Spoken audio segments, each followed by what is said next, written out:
Les professionnels s'étaient donné rendez-vous samedi dernier pour fêter le printemps. Le collectif de la Maison de la Semence de la Loire proposait des ateliers, mais également une conférence débat sur les plantes de demain ou encore un stand de sensibilisation aux langues anciennes pratiquées sur le territoire comme l'occitan et l'arpitan. Une journée festive pour semer de la diversité culturelle. Sujet signé Cyril Pellissier.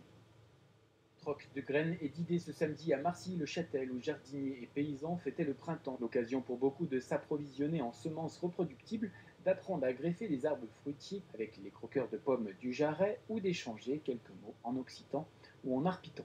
De musique, enfin de son. Ouais. Comment s'appelle votre clique? Un clic à nom Piboulenko. On a des personnes au sein de la Maison de la Semence qui font le lien entre biodiversité cultivée, donc la diversité des plantes potagères par exemple, et la biodiversité culturelle. Et on a un copain qui travaille sur ces questions de langue arpitane et occitane, et il se rend compte que quand il interroge encore des personnes qui connaissent ces langues, souvent elles leur parlent de semences. Et c'est des gens qui ont conservé aussi, qui ont su conserver leur langue et qui ont su aussi conserver des variétés potagères, enfin voilà, des semences anciennes. Ils ont su aussi conserver ça. Donc il y a quelque part, de ce qui nous intéresse en fait, c'est pas forcément la langue arpitane ou occitane, c'est le lien entre biodiversité linguistique, culturelle en fait, et biodiversité des semences en fait. Ici, certains sauvent des saveurs en partageant leurs graines et d'autres redécouvrent le patrimoine linguistique de notre région en éditant par exemple un livret trilingue occitan-français arpitan. Il y a un travail de se réapproprier la connaissance, le savoir-faire pour faire des semences.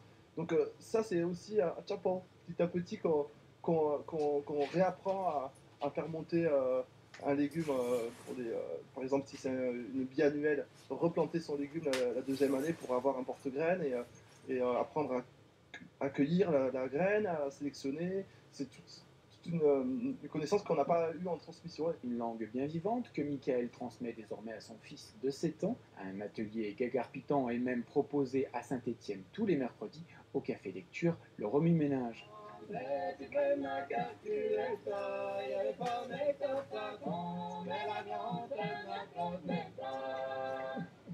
En chantant a cappella, en cultivant avec des semences méconnues, ou simplement en ressuscitant les patois locaux, toute une génération n'a semble-t-il pas dit son dernier mot pour contrer l'uniformisation culturelle.